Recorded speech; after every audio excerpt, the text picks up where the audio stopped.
Mastering Formal and Informal English, a deep dive. Hello, English language learners. Today, we're going to explore a very important part of English communication, understanding the difference between formal and informal language. This knowledge will help you use English appropriately in different contexts. Formal language is often used in professional, academic, or official settings. It is structured and follows the grammatical rules strictly.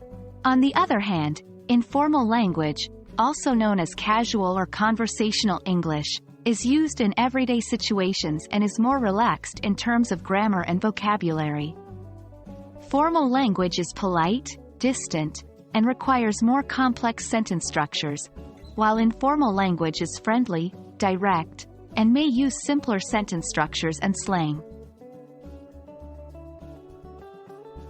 To make this clear, let's look at some examples.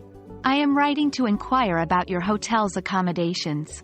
This sentence is formal because it uses structured, polite language.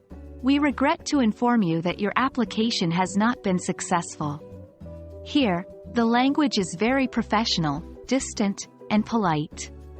Formal language also avoids contractions. For example, you'll say, I will, instead of I'll, or it is, instead of it's. Now, let's examine informal language. Hey, what's up? This is a common informal greeting. I'm bummed out. I didn't get the job. In this sentence, slang is used, bummed out, and the language is more personal and direct. Informal language often uses contractions and idioms. For example, I'll, instead of I will, or it's, instead of it is. As we mentioned earlier, the key to deciding whether to use formal or informal language is to understand the context.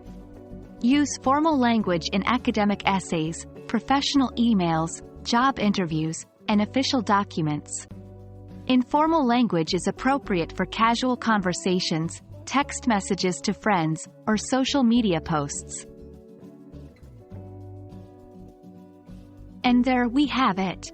Understanding the difference between formal and informal English is crucial for effective communication.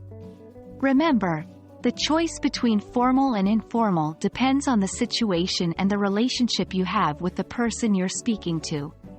We hope this video has been helpful in your journey to mastering the English language. Keep practicing, and you'll surely get the hang of it. Until next time, happy learning!